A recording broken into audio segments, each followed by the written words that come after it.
Bisaya ay mahal kong tunay. Magandang gabi mga kabisdak. Pag-usapan po natin ngayon itong si Mimi. Holy si Mimi. Magandang gabi Visayas ug Mindanao. Magandang gabi Luzon. Magandang gabi Pilipinas. Magandang gabi ho sa lahat ng mga Filipino, mga OFW saan man panig ng mundo. Oy, kunti na lang, mag 300,000 subscribers na po tayo. Maraming salamat po sa patuloy na pagsuporta po sa inyo. Magandang gabi po dyan sa comment section. Tem Reply, magandang gabi. Maraming nagre-reply. No? At sa mga moderators, magandang gabi po sa ating lahat. Mabuhay po kayo. Thank you so much na kahit wala na po tayong live ay nandyan pa rin po kayo nakasubaybay at nanonood po sa Bisdak Pilipinas. So, hindi ho tayo pwede pang makapag-live dahil nga, pag nag-live tayo, ni Mal, ginugurgur ni Baki eh. Marami kasing dumadayo ng mga trolls, bayaran ni Auntie Claire Ring, di ba? Kaya hindi muna tayo magla-live muna. So, upload video para safe ang ating channel. So, sa awa ng Panginoon, walang interruption, walang gurgur. Malay natin, sa 2028, pagpapalitan na yung mga yan, makapag-live tayo muli. Pero try lang din natin, naghanap din po ako ng tiyempo sa pangalawang YouTube channel ko, yung Bisdakan Pilipinas. Baka po pwede doon ako magla-live. Kaso nga lang, baka magurgur na naman eh. Yun lang kinakatakutan ko eh. Kasi dalawang YouTube channel lang po ako, yung Bisdakan Pilipinas. Wala na akong ibang ginagawa na channel. So, kaya iniingatan ko. Sa awa ng Panginoon, hindi naman po tayo napipigilan sa lahat ng ating mga ipinaglalaban dito sa Bisdak Pilipinas. Tuloy-tuloy pa rin. Kaya malaking bagay po yung pag-like, pag-share at pag-subscribe po ninyo dito sa Bisdak Pilipinas. Pakipindot rin po yung notification bell lagi kasi minsan yung iba walang notification bell. Ayan no. Shout out po sa lahat ng mga nakatutok ngayon sa Bisdak Pilipinas linggong-linggo. Banatan po natin itong mga artistang mga nagbalat kayong mukhang kabayo. Mainit kasi talaga ang usapin patungkol po dito kay Diskaya. Sara Diskaya at nakatutok po ang gobyernong Marcos, mga kongresista dito sa Diskaya family. Medyo nalilihis nga ho ng kaunti ang bayan dahil ang puntarya natin dito, yung mga buhaya sa Kongreso, lalo na si Saldico, nasa Amerika, ni Mal, no? Swerte ng buhay nun eh. Nasa East Coast daw, sa California ba yan? Teka lang, meron nag-ano sa akin eh, nagmaritis eh. Sabi nag-message sa akin ito Saan ba si Saldico Das Rakot? Tip down niya kasi sa interview ni Gretchen na content natin din gagahapon, sinabi na sa East Coast si Saldico, meaning na sa New York daw or New Jersey or Washington DC. Ayan. Ayan po. Baka nandyan sa Washington DC or sa New York. At saka nagpa-check up sa nagpa-check up dyan lang naman eh, yung blood pressure daw niya, anemic na siya. 90/60, hindi naman daw anemic, lang naman daw, normal. So, paano nagiging anemic yan? Lumusot lang. Kutsa na, yung anak niya sa Boston University, mga almost 4 million pesos yung tuition fee ng kanyang anak. Kaya ito po, nababalot ngayon sa kontrobersya yung pamilyang Diskaya, kaya hindi po natin pwedeng pakawalan itong isyong ito, lalo na si Pitrang Caballo na binabastos po niya si former President Duterte. Yung kanyang ginawang pambabastos ay talagang umulan po ng samut-saring batikos, mga DDS, ibang mga media personality, mga artista na suportado si Tatay Digong, binabanatan itong si Pitrang Caballo. Magulat-gulat ka, meron palang ganap na ganito, Bumisita pala si Pitrang Caballo dyan sa kumpanya ni Diskaya, ang St. Gerald. Wow! Anong ginawa mo dyan, Mimi? Kaladkarin ka namin pababa talaga. Ngayon, nakakita na naman kami ng butas mo. Bubutasin talaga namin yan. At isa pa, pag-usapan din po natin itong si Andrew Grabe talaga si Andrew Pag pera ang pinag-uusapan, walang patawad sa mikrobyo. Wala pira-pira ang mukong Ito yung taong walang paninindigan Kung saan nandun yung pera, pupunta siya. Kumanta talaga, I think yung kumanta dito si Andrew kung hindi ako nagkakamali. Birthday yata ni Sara Diskaya. Birthday. Kaya magkano kaya ang bayad? Pero hindi lang birthday ata suki talaga. Pati eleksyon pa yata, no? Suki talaga si Andrew ni Diskaya. Mantakin mo Ito na nga ho yung pasikat ng Bagong Pilipinas, basag ang mukha. Kaibigan niya si Bongbong Marcos ngiwiim. Grabe daming nabudol sa kanta niya Ang nangyari tuloy, nanalo itong si Ngiwem. Pag pera-pera talaga, mantakin mo yung kinanta ni Andrew dyan. Ang Diskaya ay mahal kong tunay. Mahal talaga. Sana magkano bayad? Mahal na mahal.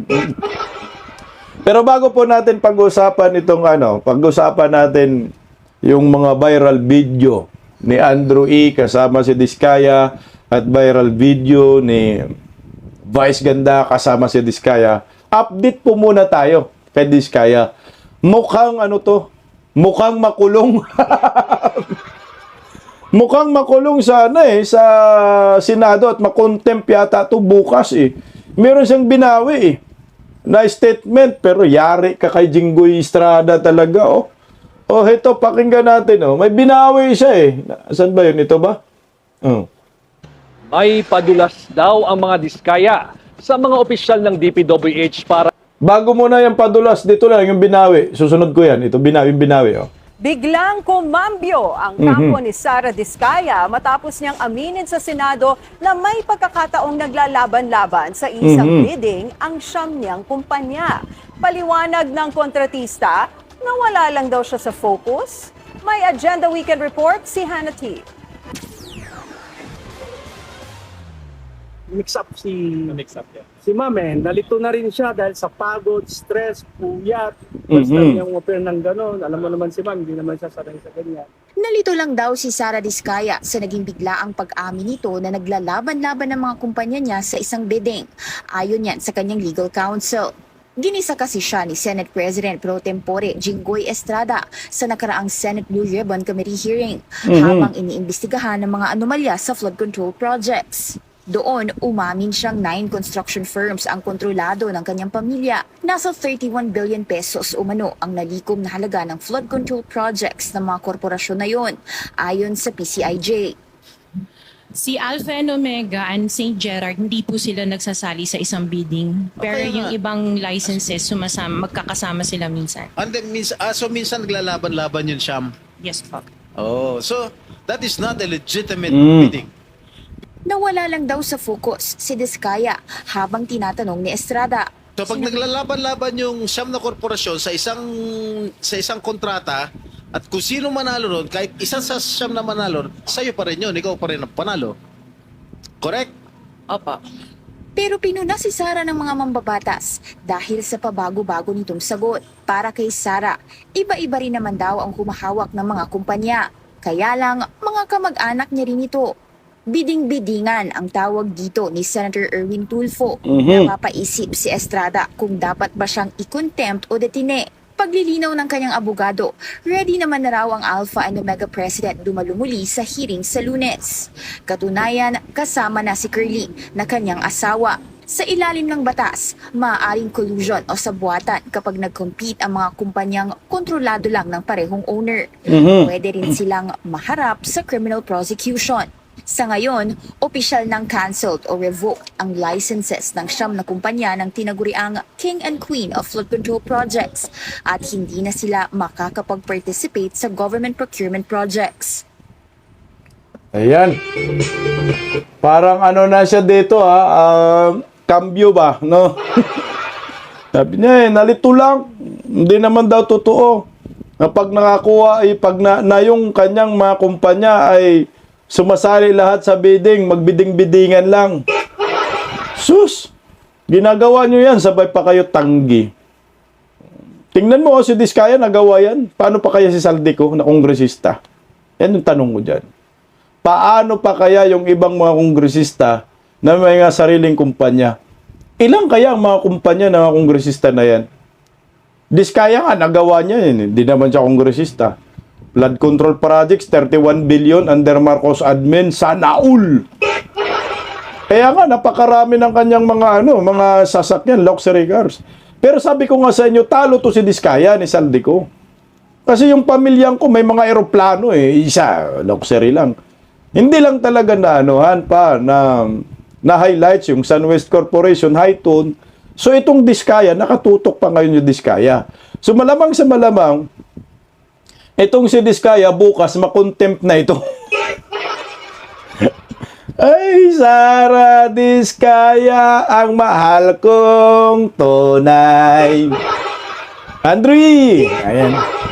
Baka makulong ho ito. Ipapakulong to ni Jinggoy. Meron pang isiniwalat si Jinggoy na ang style hindi lang ganyan, biding-bidingan lang.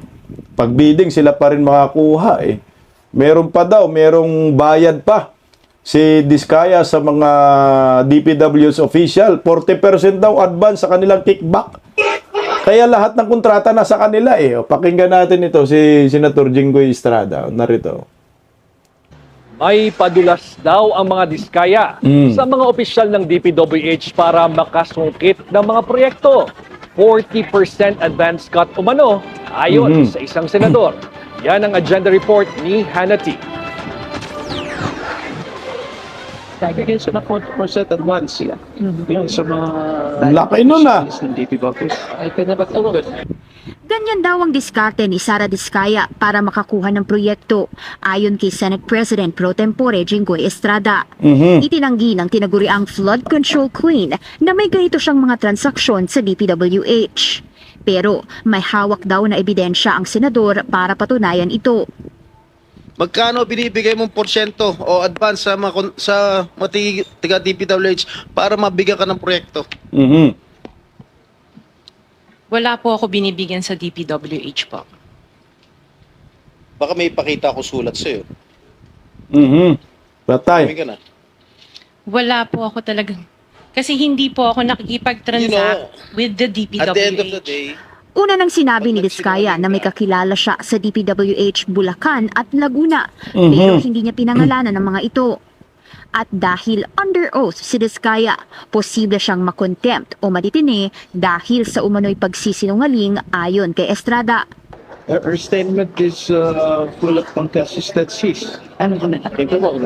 Sabi niya, sa Alpha and Omega lang siya kasi tapos ang sinabi ko si Safety Marines and Janet nag-meres mga correction for the claimers. No comment ang kanyang legal counsel matapos tanungin ng BNC kung totoo ito. Pino na rin ni Estrada ang paiba-ibang sagot ni Diskaya sa kung nagmamay-ari ba siya ng St. Timothy at iba pang construction firms. Pero natuklasan ng senador na mga kamag-anak niya rin ang kumukontrol nito. Una na rin binunyag ng ilang mga senador na posibleng dummy contractor lang ang St. Timothy o pampronta ng posibleng mas malaki pang korporasyon. No comment din ng Diskaya Camp dito at nirerespeto raw nila ang opinyon ng mga mambabatas. Si Roma Rimando ang manager ng St. Timothy na pamangkin ni Curly, ang asawa ni Sara Diskaya. Inaasahang dadalo na rin si Curly sa third hearing ng Senado sa September 8 matapos Bukas yan no. Alam nyo kasi yung ganyang kalaki na 40% na bigay kickback sa DPWH official, malaki talaga yan Ilang milyon kaya, di ba? Depende kung magkano yung magkano nangakuhang proyekto. Billion yan, no? Magkano yung kickback? Ganun ho katindi ngayon ang korupsyon under Marcos admin. Eh. Kaya hindi ako papayag na si Diskaya lang ang managot. Eh. Kailangan din si Saldico. Managot din po sila. Kasi yung ginagawa ni Diskaya, malamang sa malamang, ginagawa rin niya nila ni Saldico in company. Nakakamag-anak eh. Siyam na kumpanya. Puro mga kamag-anak yun. Dami tawag doon. Kaya yung pasakalye naman ni Saldico, ang sabi niya, nag-divest na siya. Pero kamag-anak pa rin. Ang tawag pa rin yun, dami. Yun yung, yun yung problema sa atin. Dahil, sasabihin lang ng mga buhaya nag-divest, wala ka ng pananagutan. Hindi, kailangan laliman yung investigasyon eh. Kasi mas malaki yung isda na hahanapin natin. Kung itong si Sara Diskaya ay tinatawag na Queen of Flood Control Projects, malamang deserve din tawagin itong si Saldico na King of Flood Control Projects dahil lahat ng kumpanya nila sa pamilya nila, sila yung pinakamaraming nakakuha ng flood control projects dyan sa Kabikulan. Pinakamarami ah. High to North and West. So sila yung king. Dito naman ang queen. King ang queen of hearts. You are the king and queen of flood control. O ito muna, bago natin pa-play yung video ni Mimi at ni Vice Ganda.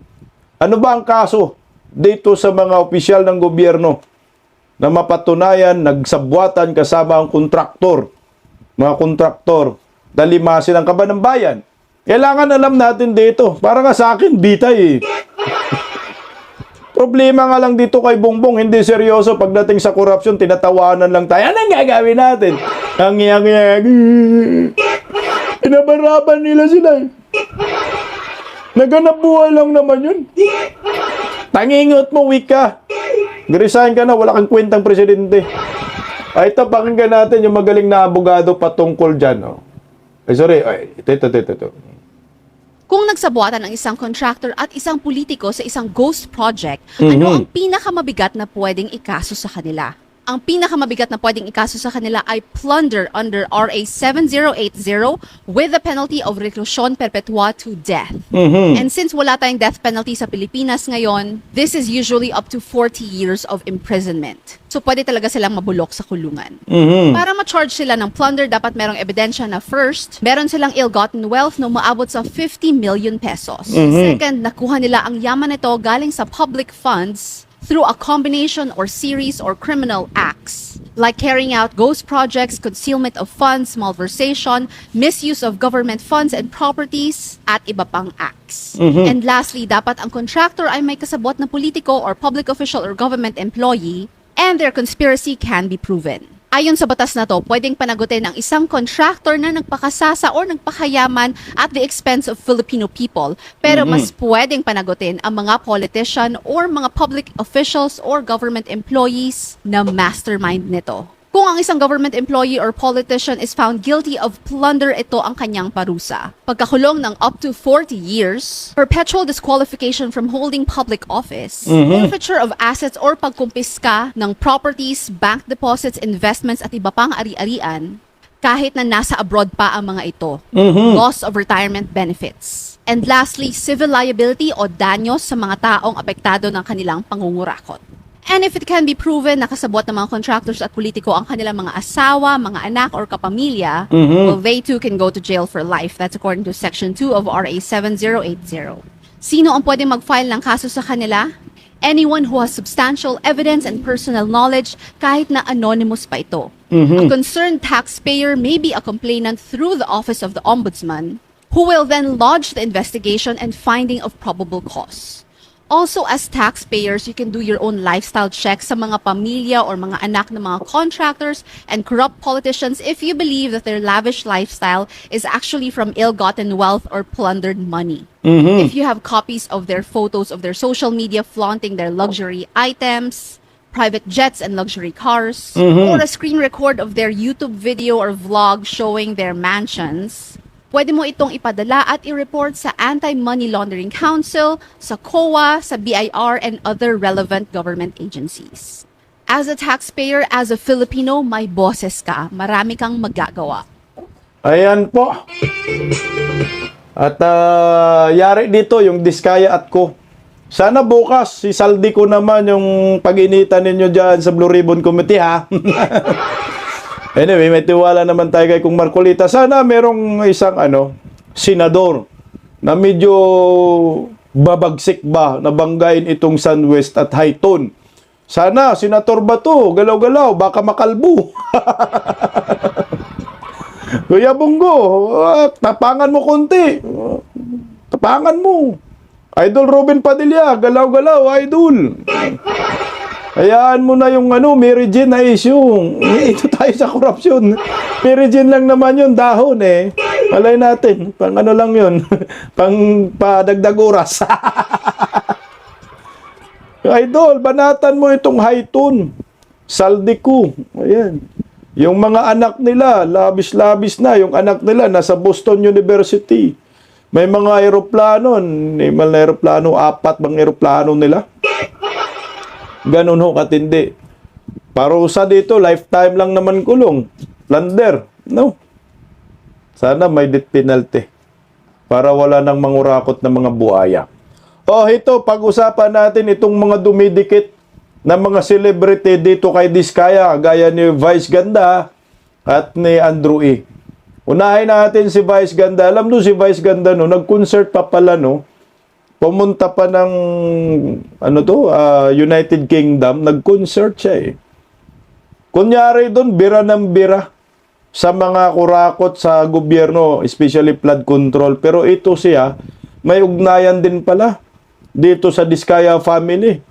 Ito muna, pakinggan natin yung banat ni Pitrang Kabayo.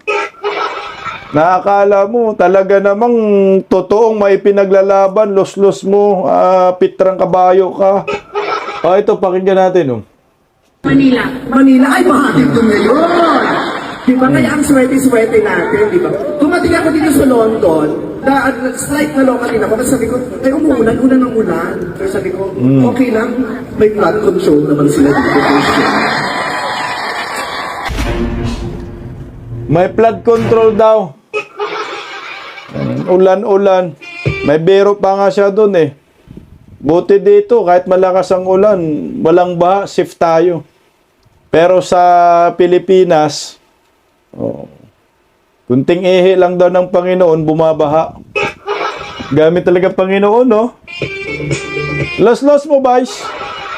Galit ka sa kurakot, sigurado ka. Galit ka sa mga buwaya sa gobyerno. Pero bakit? Paano na ho ito? Dahil merong lumalabas na mga video ngayon na itong si Vice Ganda ay di umano'y pumunta po sa opisina ni Diskaya, yung St. Gerald. Kunting video yan lumabas. Nag-viral po ito. Siyempre, hindi tayo papayag na di natin content dahil galit tayo dyan sa syuklang yan. Hindi po natin lagyan ng audio kasi may copyright, no? Ipipli lang ho natin. Ayan po. Si Vice Ganda minsan bumisita sa Diskaya, sa St. Gerald. Ayan, pumunta po sila. Taas natin ng konti para makita natin. Ayan, paano mo yan may paliwanag Vice Ganda? Vice Ganda minsan nang bumisita sa St. Gerald office.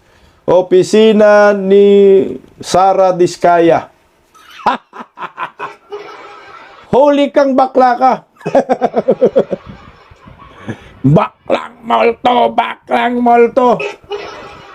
Holy kang kabayo ka, Pitrang Kabayo ka.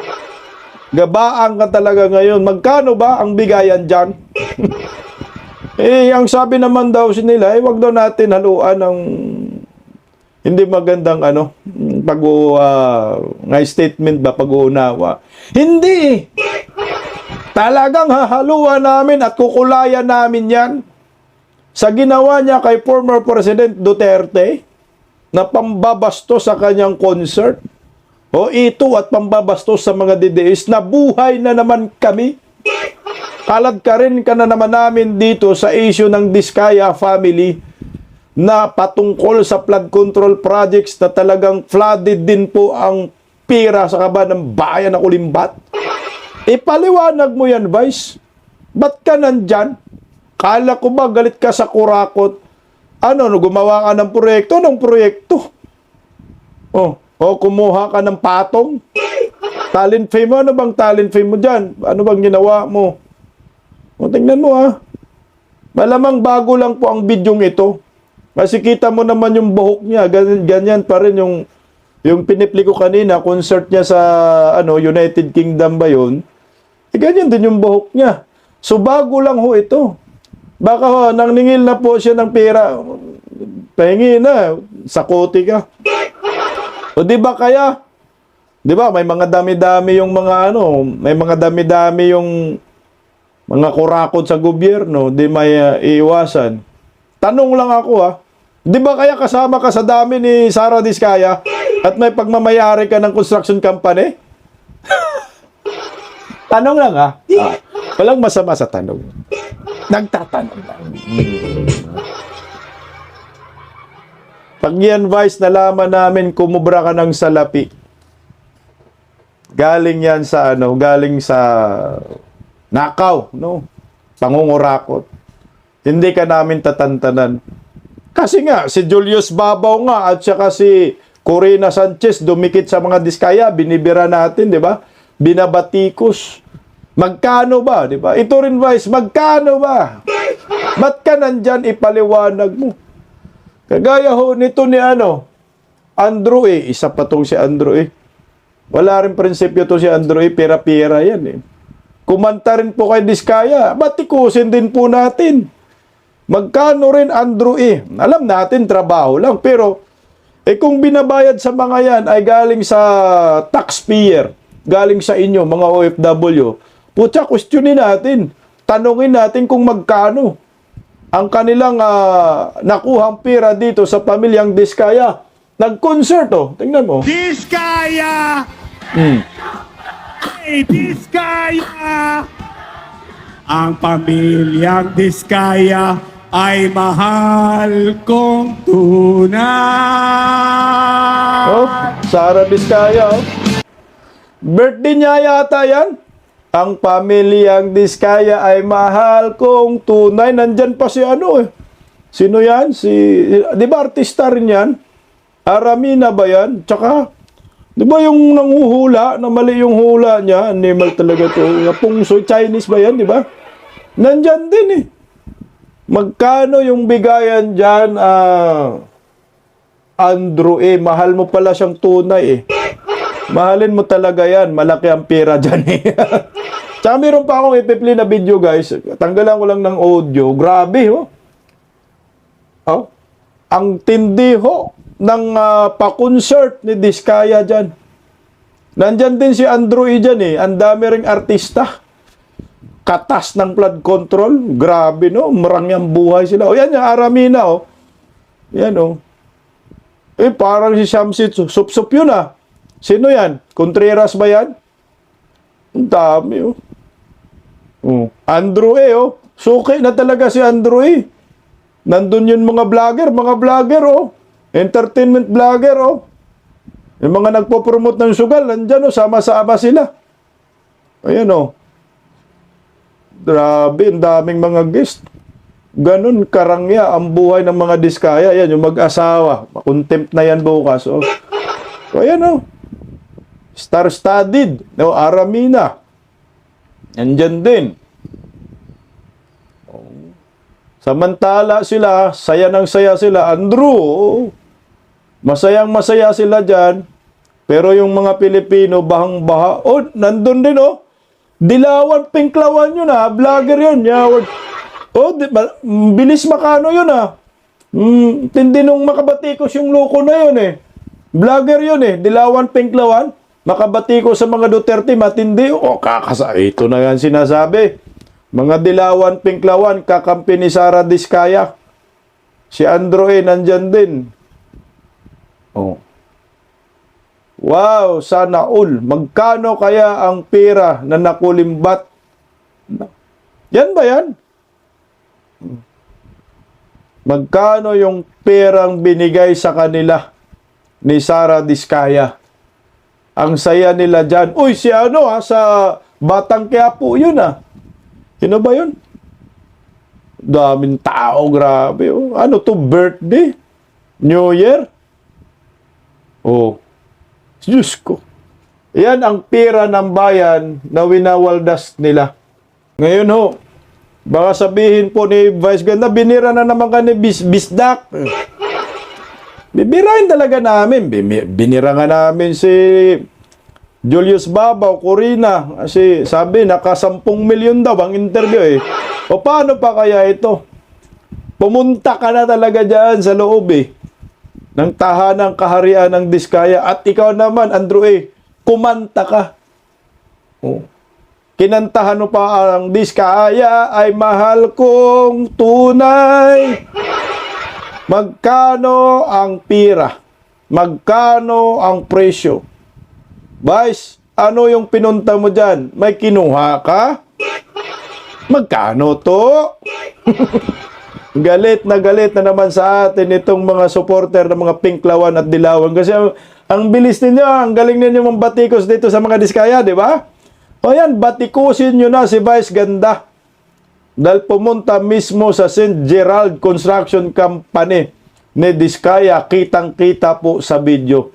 Bahala na po ang taong bayan dito. Dapat bang magpaliwanag sila Vice Ganda at Andrew dito sa mga bidyong kumakalat sa social media na nahatak ang pangalan nila sa issue ng Diskaya?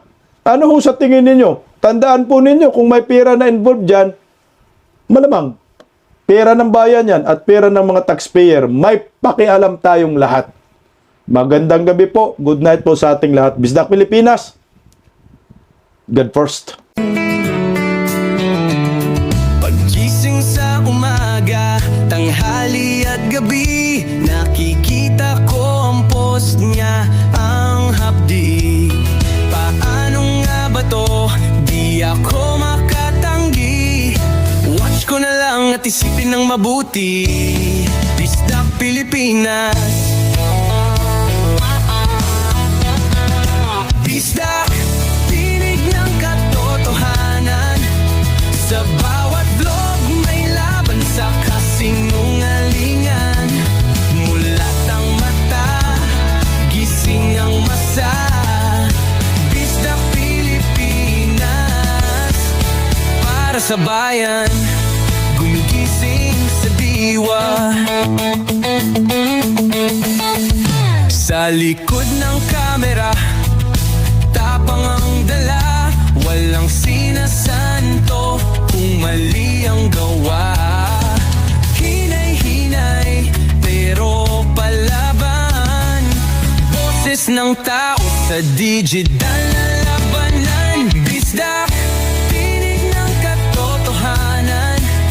Sa bawat vlog may laban sa kasinungalingan. Mulat ang mata, gising ang masa. Bisdak Pilipinas, para sa bayan, gumigising sa diwa.